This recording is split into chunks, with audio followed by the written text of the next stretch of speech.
One, the time is now 10 o'clock on the dot. We will now start today's meeting. First item on the agenda is the approval of the consent agenda items. Is there a motion? Before we move into approval we'd like to modify today's agenda to move items 5B and 5C to the top of the presentation items today. Thank you. Move approval, Mr. Chair. I second. Is there a second? Jim, do we need to do a roll? Let's have a roll just for making sure that we have folks here. Chair Barnes. I vote aye. Commissioner Giraldo. I vote aye. Commissioner Okoye. I vote aye. From Montgomery, Vice Chair Harris. Aye. Commissioner Bartley. Aye. Commissioner Aye. Pettaway. Aye. Do we have Commissioners Hedrick or Linden? All right, we have 6 in attendance. That is 4. Thank you. Thank you. Can you just say that the PRA Surface Hub camera is not working? Nobody's on camera. They're looking into that. Thank you. Okay, it worked now. Thank you. Thank you. Good. Next item on the agenda is item agenda number 2, approval of commission meetings, open session, November 19th, 2025. Move approval, Mr. Chair. I second. Been properly moved and second. Jim, you want to do a roll? Chairman Barnes. I vote aye. Commissioner Giraldo. I vote aye. Commissioner Okoye. Aye. Vice Chair Harris. Aye. Commissioner Bartley. Aye. Commissioner Pettaway. Aye. Call for Commissioners Hedrick. Commissioner Linden. Item passes 6-0. Thank you. Do we need to say anything about the closed meeting? No, Okay, we're not having one, so we will be saying it next time there's a scheduled closed meeting. fair enough. We will now go into the amended items to have a vote on item number 5, Resolution B, Resolution 25-29, approval of the FY27 proposed operating and capital budget. Ms. Charles.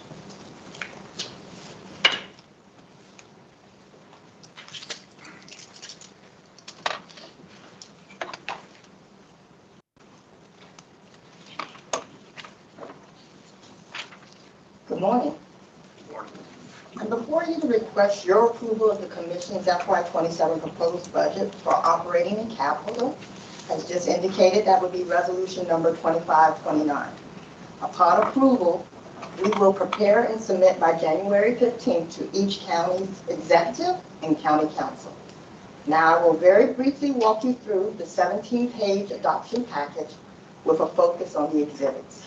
Starting with Exhibit 1 on page 2.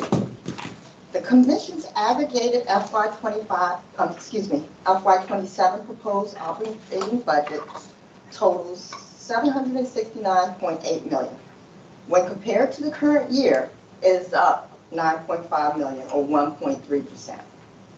Prince George's County's operations account for a little over 2/3 of that operating total at $523 million. And nearly 91% of that budget is tax supported, as shown here, at nearly $475 million. When compared to the adjusted current year, the county's proposed budget is $5.3 million less, down 1%. But please note that this reduction primarily reflects the impact of one-time funds in FY26 and adjustments to project charge levels in FY27. In contrast, Montgomery County's proposed budget totals nearly $247 million and is up 6.4% or $14.9 million. Nearly $213 million of their budget is tax supported, which is 86%. Given that property tax revenues are a crucial source, as shown on Exhibit 2, page 3, both counties' assessable base is expected to grow during FY27. But unlike prior years, Prince George's rate actually will exceed the expected growth in the assessable base in Montgomery County. Moving to page 4, Exhibit 3. This is a summary of the major changes in our workforce costs. As previously shared during the respective planning board sessions, the Commission's workforce costs are moderating a bit in FY27 to just a 1.9% increase. This is primarily due to a reduction in contribution requirements for OPEB, as you can see shown here, 5.5% down from the current year. Our ERS, our pension system, is still increasing, but it has moderated to 4% compared to the last prior years where we were experiencing double-digit increases. And then also helping to moderate the cost is the fact that we are budgeting smaller markers for compensation and reclassifications in FY27. Now, moving on to Exhibit 4, which is on page 5. This provides you with a comparative snapshot of our general fund request for FY27 proposed budget at the department level. And in your package following this exhibit is bulleted highlights that contain details regarding the year-over-year changes. Prince George's highlights are captured on pages 6 to 8, and Montgomery County's highlights are captured on page 8 to 10. But again, I'm just going to focus you on Exhibit 4 and just provide just a cursory review. Starting with Prince George's, the admin fund in Prince George's is increasing by $13.5 million, which is 16.7% increase to, as shown here, a request of $94.4 million for FY27. Most of that increase, nearly $10 million, is provided for the capital projects fund. Again, the admin fund is transferring almost $10 million to assist in adequately funding to maintain our existing infrastructures with an increased focus on trails, athletic fields, and playgrounds. Now, moving to the park fund. Although the park fund year over year is down in Prince George's by, as you see, 2.8%, the request totals $244 million for FY27. And please note that it includes an increase of $21.7 million to both support ongoing operations, which is shown here is a 10% increase year over year, and to provide for the expected greater debt service related to the county completing more capital projects in FY27. And similarly for the recreation fund, again, the proposed totals $136 million for FY27. It again includes an 8% increase for ongoing operations, but similar to the park fund, reductions are offsetting that increase, and the reduction again are occurring in project charges. There's a reduction in the enterprise subsidy, and again, the recreation fund reserve fund is its normal contribution to the capital projects has been reduced by 10 million. And again, that is simply because we're using admin reserves in lieu of the rec fund reserves. Next up is the administration fund in Montgomery County, and as shown here, it is increasing by $5.6 million or 11.8% to a request of $52.9 million for FY27. With most of the increase in the admin fund, 85% or nearly $4.75 million, is being provided to the planning department to support ongoing operations and new initiatives, 42%, and then the remaining 43% is represented in the increase in the transfer to the Development Review Special Reserve Fund. And then finally, for the general fund, is the park fund in Montgomery County, which, as shown here, is increasing by 5.9% or by $8.8 million. And again, this increase in this fund reflects simply a base budget level without any increases for new program enhancements. Now, in order to wrap up the FY27 presentation of the budget, we also must include the proposed budgets for each internal service fund, which, as a reminder, is split by county and funded through user fees. And those are noted on page 10, starting with the risk management at $9.9 million, capital equipment at $4.3 million, the CIO and CWIP funds taken together combined to 8.2 million, as well as the commission-wide fund for our group insurance package, which is on page 11 at 93.3 million.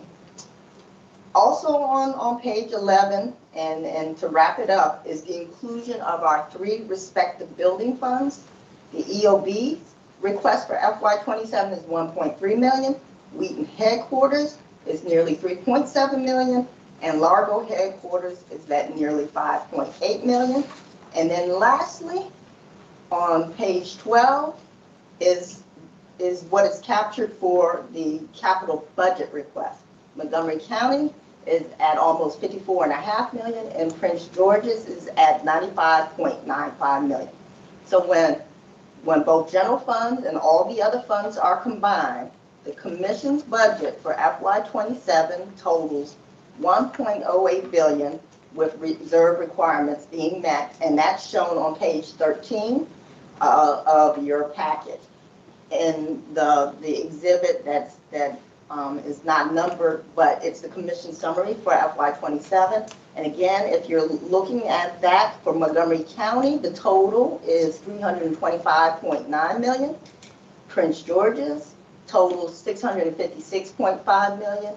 And then the commission-wide is 94.5 million. So the remainder of the package is just further supplemental information for you. Pages 14 and 15 provide the comprehensive view for the Montgomery County, which of course, again, is a fund summary broken down by department and division. And also included on page 15 is the proposed tax rates and the assessable base. And similarly, on pages 16 and 17, the same type of information is provided for Prince George's. That concludes the presentation of the FY27 proposed budget. I will end my remarks by taking the opportunity to acknowledge all staff who provided input, invaluable input, if you will, into this year's development process. And I also want to send a huge thank you to the staff who are directly responsible for assembling these budget materials. Thank you. Are there any questions from the commission? I'd just like to thank Ms. Charles for the presentation. Yes, I thank you. Special thanks to the staff that prepared it, and also for both commission-wide by county and the departments. The budgeting goes on for several months. By the time these get one approved in June, we're starting on our budget for the next year. So several months went into this, and I appreciate all the staff are working hard together with this. Thank you. Are there any other questions, comments, or concerns? If not, is there a motion for approval? Mr. Chair, I move that we approve the budget for 2027. I second. It's been properly moved and second. Jim, you want to call the roll? It's a vote for Resolution 2529. Chair Barnes. I vote aye. Commissioner Geraldo. I vote aye. Commissioner Okoye. I vote aye. Vice Chair Harris. Aye. Commissioner Bartley. We got a high sign from Commissioner Bartley. Commissioner Linden, you joined us recently. Yeah, I vote aye. Thank you. Commissioner Pedowing. Aye. Call for Commissioner Hedrick. Motion passes 7-0. Thank you. Great job, Ms. Charles. Next item is item C, recommendation for appointment of new investment manager for the employee retirement system. Ms. Harris. Thank you, Chairman Barnes. I don't have a presentation this morning. Before you is the memo describing the recommendation for the appointment of 2 new investment managers for the employees' retirement system. These 2 managers, the Clarion Alternative Sectors Fund, as well as TA Realty Core Property Fund, were reviewed and approved by the Board of Trustees for investment. $37.5 million for TA Realty Core Property Fund, and $12.5 million for Clarion Alternative Sectors Fund. So before you, this is a recommendation for the commission to approve the appointment of these 2 investment managers. Thank you. Are there any questions for Ms. Harris? I have just one question, Mr. Chair. So when, when in selecting the investment managers, is that done by an RFP?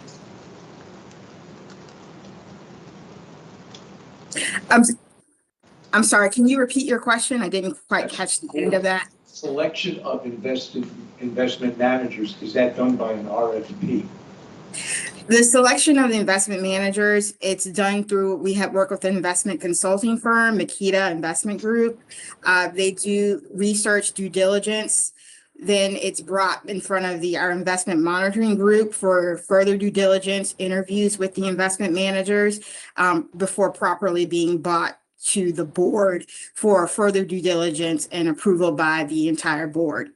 So do the consultants have any requirements to try to diversify the investment managers? Make sure that we're complying with diverse DEI. Yes, the ERS has an investment policy statement, which under the guidelines of the investment policy statement, it refers to that the investment committee and the board itself will consider diverse managers in terms of when we're looking for new investment opportunities. So when we're working with the investment consultant, they have the guidelines in front of them to source different diverse managers that would be included in the search if those managers fall into other stipulations in terms of historical performance that matches our desired performance and growth of our asset funds, as well as if the investment manager has been around for a certain number of years, as well as having a strong portfolio team. There's several different other requirements as well in terms of what we're considering when we're sourcing different investment managers. But yes, we do encourage and look at diverse investment managers that meet certain guidelines that would fill in and match with our other investment portfolio managers that are in the portfolio. Thank you very much. I have one question, excuse me, Chair, if possible. Ms. Harris, it looks as if these investment managers specialize in real estate investments. Are they replacing another one that invests in real estate assets, or is this a new investment class we're investing in? So, I don't know if you heard my question. So the investment, yes, the investment allocation, asset allocation, we do have a target asset allocation of 5% towards real estate, the real estate core asset class. So these two investment managers are replacing a manager that was recently terminated due to underperformance. So the money from the manager that was terminated is being divided amongst these two managers for that 5% target asset allocation for the ERS portfolio. Great, thank you. I was wondering why they were specifically real estate investment managers. Okay, so they're replacing previous real estate investment managers. Correct, to fulfill that 5% target asset allocation mandate, yes. Thank you so much. Are there any other questions for Ms. Harris? One question. Can you hear me? Can you hear me?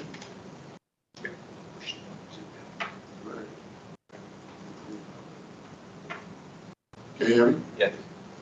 You can? Okay. No, so how many investment managers do you guys have? Just one on file at all times? Yeah, so we have a total across different asset classes of about 23 investment managers. In this particular instance, for these two that are being brought on board, is to fill the one asset manager that was terminated. We're splitting, that asset manager had about 50 million under investment, and we're splitting that asset allocation between two new investment managers that will collaborate and add diversification due to their allocation towards different sectors within the property and real estate sector. Between TA Realty and Clarion, they do have although it's real estate, they have diverse investment strategies that will help further diversify the overall ERS portfolio. And if you had another question, I might not have caught it. No, that's it. That's it. You got it. Are there any other questions for Ms. Harris? If not, is there a motion? Mr. Chair, I move that we approve 5C. 5C. I second. Joe, if you'd like to call the roll. Chairman Barnes, I vote aye. Commissioner Geraldo, I vote aye. Commissioner Okoye, Would I? Vice Chair Harris, Aye. Commissioner Bartlett. Aye. See Commissioner Hedrick has joined us. Commissioner Hedrick?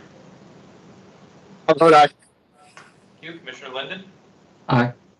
Commissioner Pettaway? Aye. Motion passes 8-0. Thank you. Thank you. Let's close out item 5A, discussion with Maryland Department of Labor, FAMLA Office, Time to Care Act. Mr. Long, Ms. Long. Good morning. Thank you for having me here this morning. I'm Regan Vaughn. I'm our Chief of Policy and Public Affairs for the Family and Medical Leave Insurance Division at the Department of Labor. We refer to our division as family. And so today I was asked to give you an overview of the program that's coming. This is going to affect all employees in Maryland. I do just want to do a disclaimer that our regs are currently in the proposed phase. They are not final yet. So everything presented is pending those regulations being finalized, but we are getting very close to doing so.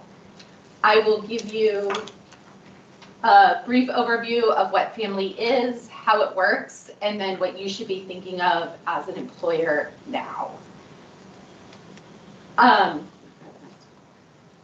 So what is family? What's coming? The Maryland General Assembly passed in 2002 the Time to Care Act, which establishes paid family and medical leave for all employees in Maryland, and eventually self-employed workers will also be able to opt into it. It allows them to take time away from work to care for themselves or a family member. They will receive job protection while they're out, and then can receive up to $1,000 a week in wage replacement while they're out on leave. Most employees will qualify for up to 12 weeks of leave a year. There is an exception that if you have both your own serious health condition and welcome a child into the home in the same year, you could receive up to 24 weeks of leave in a year. Our life events that are covered by family are very similar to the FMLA, Family and Medical Leave Act. It's welcoming a child into your home, whether it's by birth, adoption, foster care, or kinship care. Caring for yourself if you have your own serious health condition, caring for a family member who has their serious health condition, or if you're preparing for a family member's deployment, you'll also be able to access the leave. I do want to point out Maryland is not alone in doing this. We are one of 14 states that have passed a family program. California and Rhode Island started back in the 60s with temporary disability insurance, and other states have more recently come on board. The yellow states on here are states with active programs. You'll see the Washington, D.C. is also on here. And then Delaware, Maine, and Minnesota will come online in 2027, and Maryland following in 2028. And so having this network of states when we don't have federal legislation giving us the guidelines for the program has really helped us to shape our program and also to learn what some of the benefits of the program are, especially for employers. And out of those studies of other states, we've seen that there's greater cost predictability for employers when people are going out. We've seen higher workforce attachment, especially with women between the ages of 25 and 45, which Maryland has been recovering from COVID, trying to get more women back into the workforce. A more even playing field You'll see a lot of small businesses want to be able to offer paid leave and can't afford to do that and are competing against either county governments or larger employers. And then also, there's been studies that show reduced turnover and greater job satisfaction when people are able to take the time that they need. Now I'm going to go into some of the specifics for you to be considering for your employees. Let's get 2 slides. The first is our key milestones and our dates. Right now we have our regulations in the proposed form. They should be finalized early next year.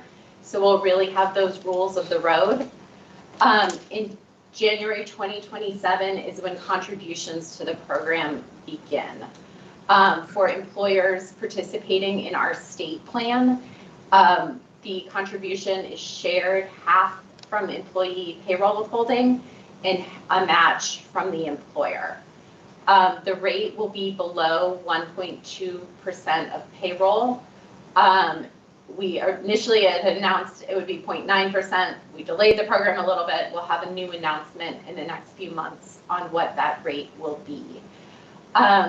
Contributions will then be remitted to the state on a quarterly basis, the same way unemployment insurance is remitted to the state. After a year of seeding, which is what we've learned from other states it takes to secure the trust fund, benefits will begin in January of 2028. There is an option for employers to not use the state plan. They can either self-insure the program or they can purchase commercial insurance. If an employer would like to go that route, they will have to let us know in the fall of 27 by declaring their intent to use a private plan, and then would be exempt from making contributions during that seeding period in 2027. However, any plan that the employer offers has to be equal to or better than the state plan. So this is mandatory, so either they have to be enrolled in this insurance or their own insurance. They cannot skip it. Correct. This is a mandatory program. Okay. Family borrows a lot from FMLA. So if your employees are already covered by FMLA, the leave time should run at the same time when eligibility for both exists. The qualifying events are the same. We plagiarized, cut and pasted, copied, whatever you want to call it, from the federal regulations into our regulations so that there was no sunlight between the definitions of those qualifying conditions.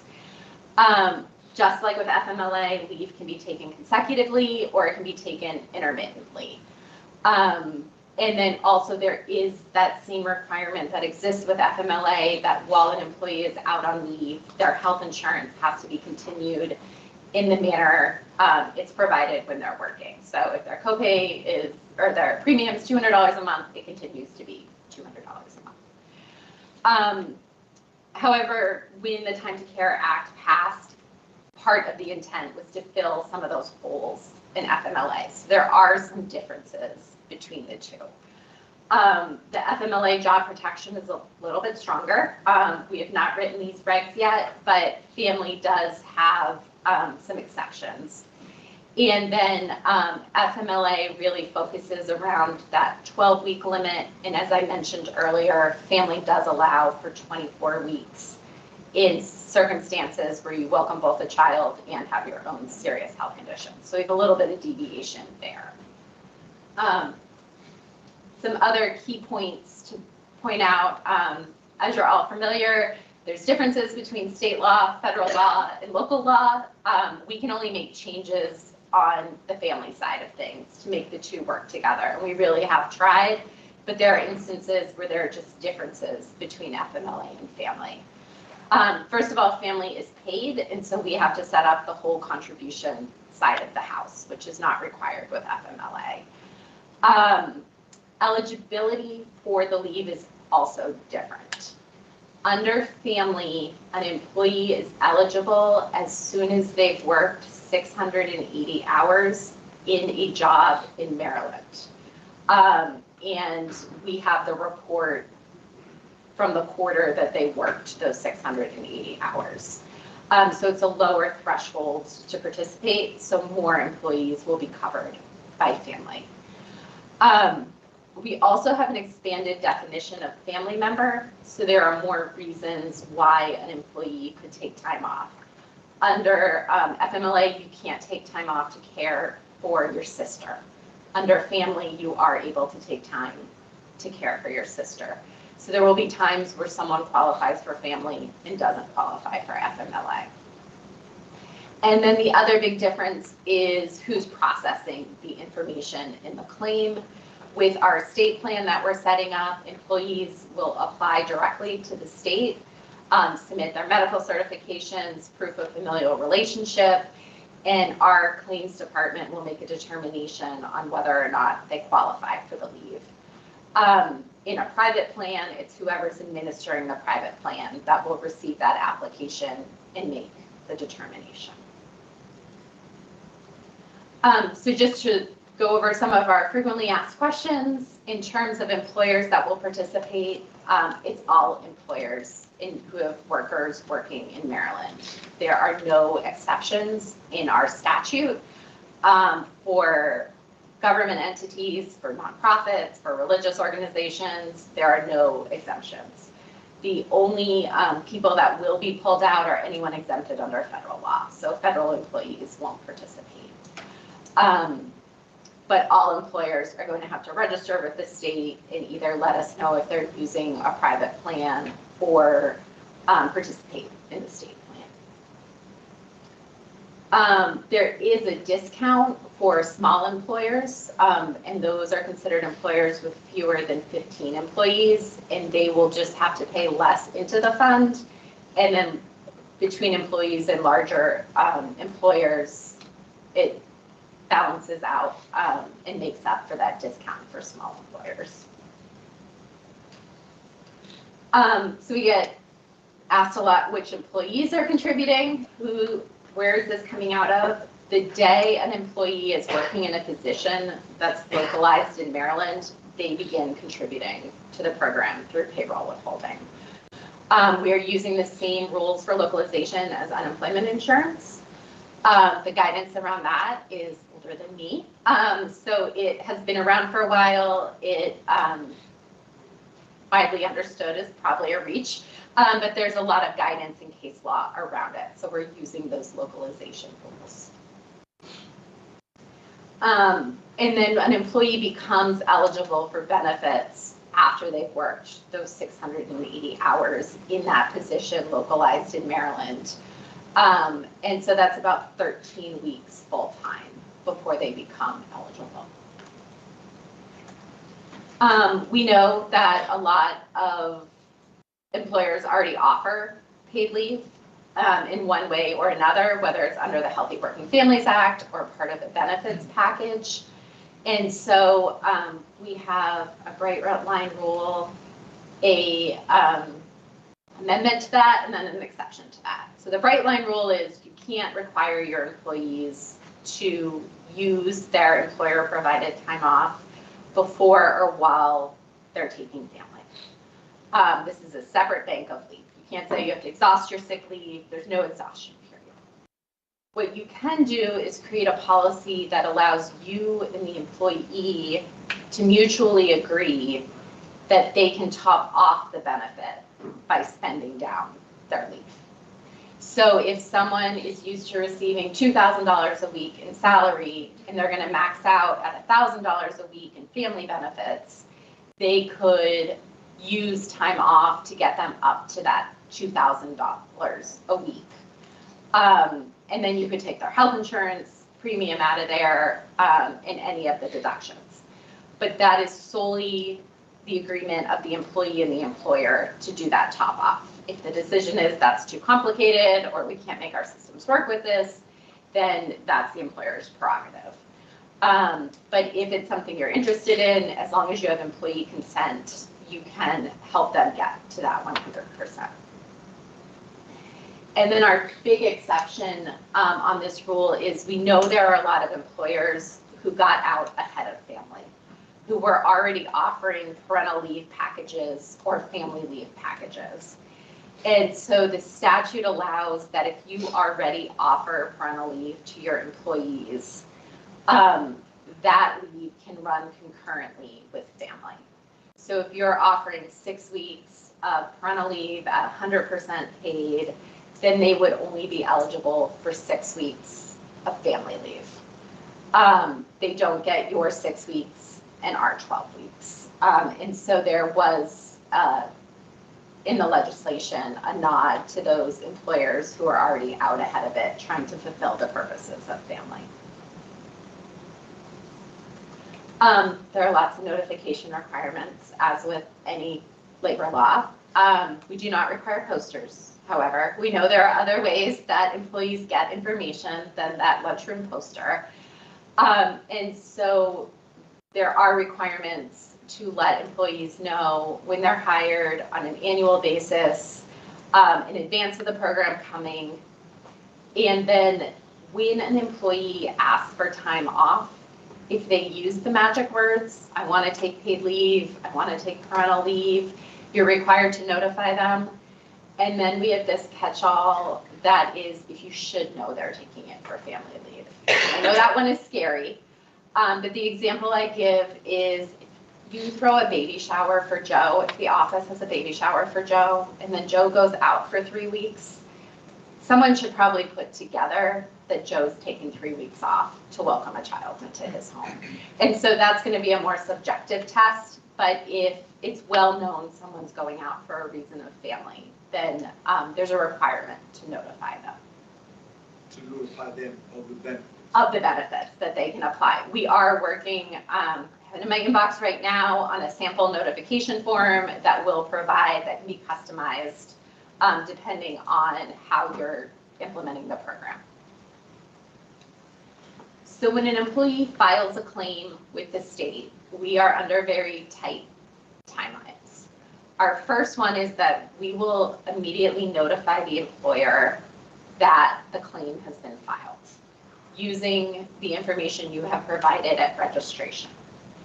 The employer then has 5 business days to let us know if there's a problem with the claim. It could be Joe has already taken 12 weeks of FMLA. I told Joe about family. Joe didn't apply for family. That would be disqualifying. It could be Joe didn't get hit by a bus. This is a case of stolen identity. Joe's sitting right in front of me and has no idea this claim was filed. But if you, as the employer, want to let us know that and weigh in on the claim, there's that 5-day window where you can do so before we will make a determination on the claim. Once that 5 days has passed, our claims examiners will look at the claim and make a determination on whether the claimant is eligible, what the leave length should be, and then what the benefit amount is. We have 10 days from the end of that employer response period to make a determination. At any point, the employer can let us know there's a problem, but it's going to affect, if we've already issued a decision, there's going to be rules about what's job protected and what's not job protected. But we're trying to keep communication open with employers. Also, anytime there's a change in status to the application, we are letting the employer know what's going on.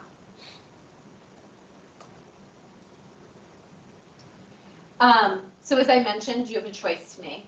You can decide whether you're going to participate in the state plan, which we are setting up to be a one-stop shop, where that's where contributions come in, that's where you get notifications about leave.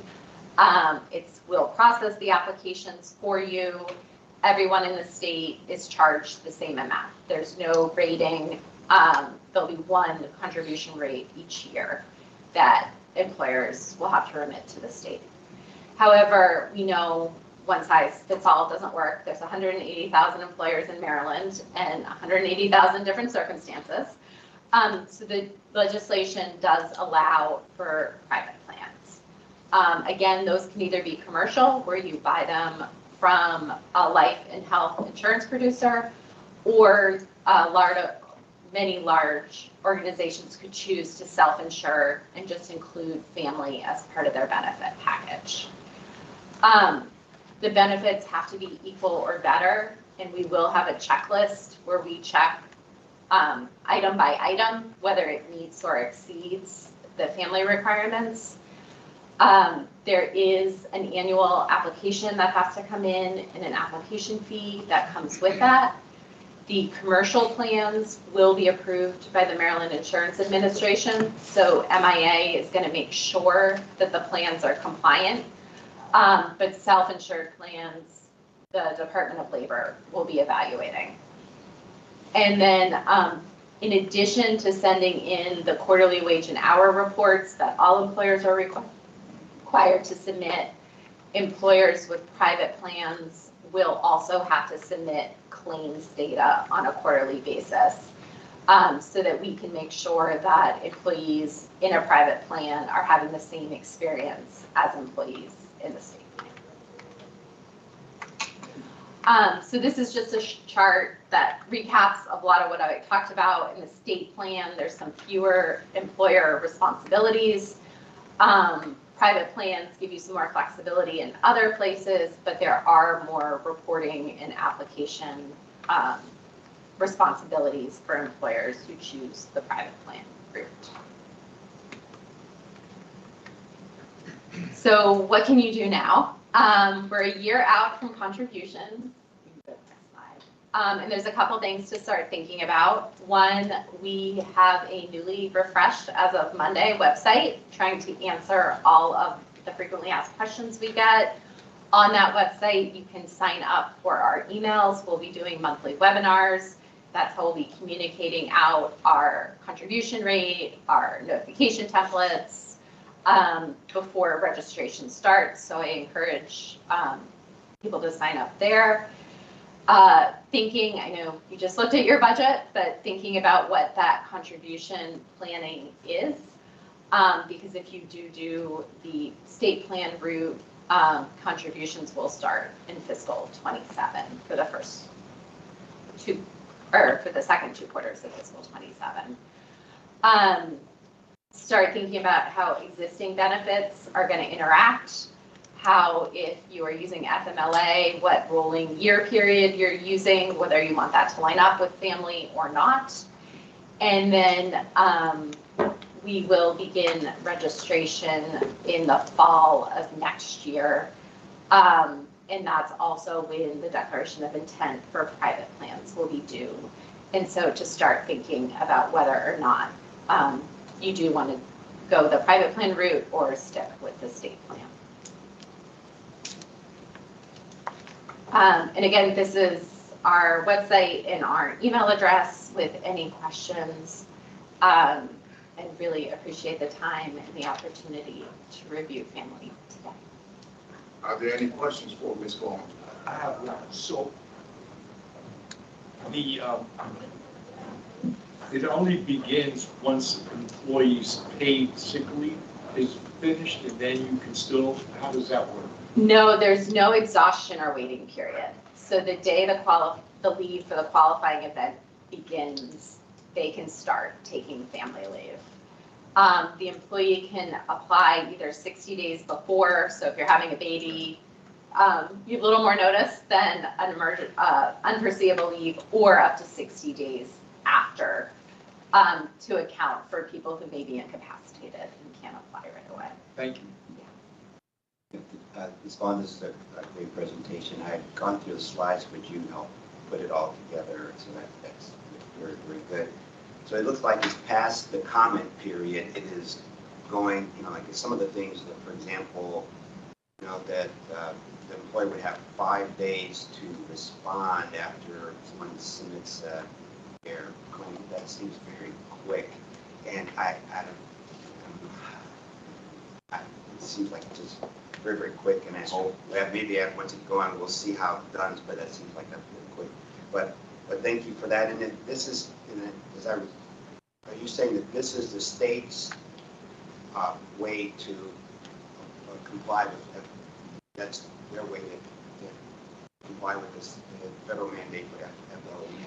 No, so the General Assembly in 2022 passed the Time to Care Act, Right. which is separate from FMLA, to set up a paid leave program and also to provide job protection, not, because almost half the economy was left out of FMLA for one reason or another. And so it combined both the paid leave part and the job protection part. And so this is solely a creation for Maryland. And it gives us a lot of flexibility because there's no federal oversight, but also it is a unique program to Maryland. Thank you so much, Mr. Chair. I would recommend it's maybe within, by the summer or something, or whenever we all agree that our HR team comes back to us with how, their review of this and how they recommend that we move forward, whether state's plan or private. Yeah, I just had one. I know there's a couple of hands up, but what is the contribution per employee? So we haven't announced the rate at this point. We are capped in the legislation at 1.2% of payroll. So it would be 0.6, if it was the highest amount. I don't anticipate it being the highest amount, but I'm going to use that because that's in the statute. If it was that highest amount of 1.2%, it would be 0.6% from the employee of their wages and 0.6% from the employer as the match, up to the Social Security cap. So on the first, I think this year it's 168,000. So on the first 168,000 that an employee earns. And so, I'm sorry, I'm a policy person, not a math person, and I should know this number off the top of my head, but it ends up being between, I think, $7 and $10 of pay for most employees. Yeah, I'm a policy person. I was in the legislature. I remember, yes. So, but I guess my last question is, how does one, either employee or employer, has the ability to opt out? There is no opt-out provision. So each employee or employer must contribute to this program? Yes. Okay. Okay. I believe there's a hand raised. I got one question too. Thanks for your presentation, but how do you enforce employer compliance? Like, is there a penalty? What is? Yeah, so the statute provides that penalties can be 2 times the contributions due. We anticipate that we'll have our own compliance efforts by comparing against other programs to make sure employers are registered and contributing. We've also learned from other states, one of the big places you catch employers who aren't complying is when their employees file for benefits. If we don't have a record of them, then it will allow our compliance. It'll trigger an investigation with our compliance team.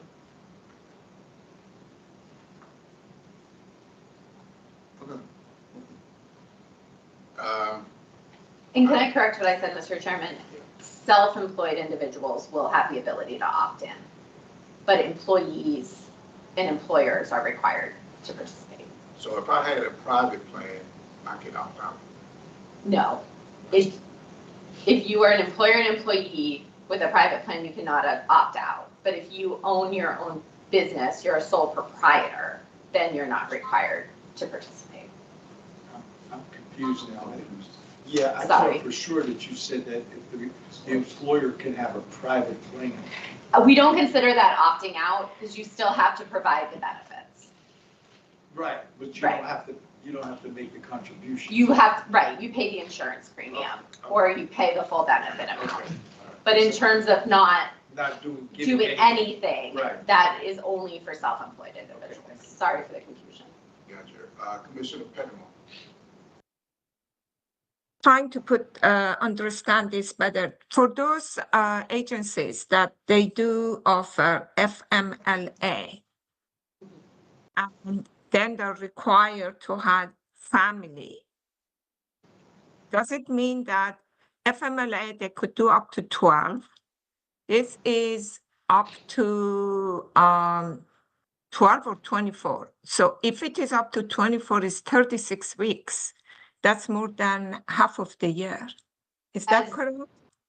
As it's a qualifying event, so you've been an employee for 3 years and you welcome a child into your home, that would qualify for both FMLA and family, and the leave would run concurrently. So it doesn't create an extra 12 weeks. You're pulling down FMLA and family at the same time. There Okay, will I be. didn't understand what you were saying then. Then they are part of the same, so they don't add up to each other. It's either this or that, but family goes for 24. So the maximum that employee would be out is 24 weeks. That is like about 6 months, correct? Correct, the maximum could be 24. I do want to caveat, there could be instances where someone takes family leave, like to care for their sister, and that does not qualify for FMLA. So they would still have 12 weeks of FMLA leave available to them because the federal government is not recognizing the family leave as part of FMLA. It doesn't qualify for FMLA. So if the qualifying event qualifies for both family and FMLA, and the employee qualifies for both family and FMLA, then the leaves run at the same time. They pull down their bank at the same time. So the maximum is 24, correct? 24 weeks. Correct. Okay, and just to get it at context, that how much employee salary would be contributed if someone is paid $100,000, they're still going to get at least a minimum of $1,000 a week. It's like about $4,000 a week. Then could you just say again that how much of that 100,000 would be part of paid to this insurance would be deducted from the insurance? Yeah, family? so let's speculate that the contribution rate is 1%. It'll be somewhere in that ballpark. Then they would, if they're making $100,000 a year, then 1,000 would be their contribution, would be the total contribution for them for the year. Half would come from the employee, so 500. Half would come from the employer, so the employer would pay the other 500. So the employer just paid $500 for the whole year for this benefit. Yes, for that employee. Thank you. This is going to be a nightmare. Who would the bill sponsor? I'm going to look them up. There were a couple of them. No. But thank you so much. If there's no other further questions, we thank you for this information. Thank you. I appreciate your time. We will now go back up to agenda item number 3, general announcements. A, the Festival of Lights and Winter Garden Walk in Prince George's County and Montgomery counties. B, one commission holiday event in Silver Spring Civic Center. I am excited that that is coming this Friday. I am sure Executive Director Spencer has a new suit all paired up for that. C, the Diversity Council opening for 2026. Please make sure that everyone signs up for that. D, the Christmas Day holiday, which you all know is December 25th. New Year's Day holiday, January 1st, and upcoming Martin Luther King Jr. holiday is January 19th. We will now go to item 4, committee and board reports, employee retirement system board of trustees, regular minute meetings from November. Should be in your packages, informational only. Item 6, officers report. A, quarterly MFD purchasing statistics report is in your package, and B, quarterly budget transfer reports is also in your package. General counsel litigation and administrative hearings. is also in your package as well. If there is nothing else for the good of the order, is there a motion for adjournment? So moved, Mr. Chair. 1 second. I think you missed the consent agenda. I don't know. No, that was done in the very beginning. Okay, missed that. I second. It's been properly moved and second. All in favor, signify by saying aye. Aye. Aye. Thank you guys so much. Thank you. Thank you, man.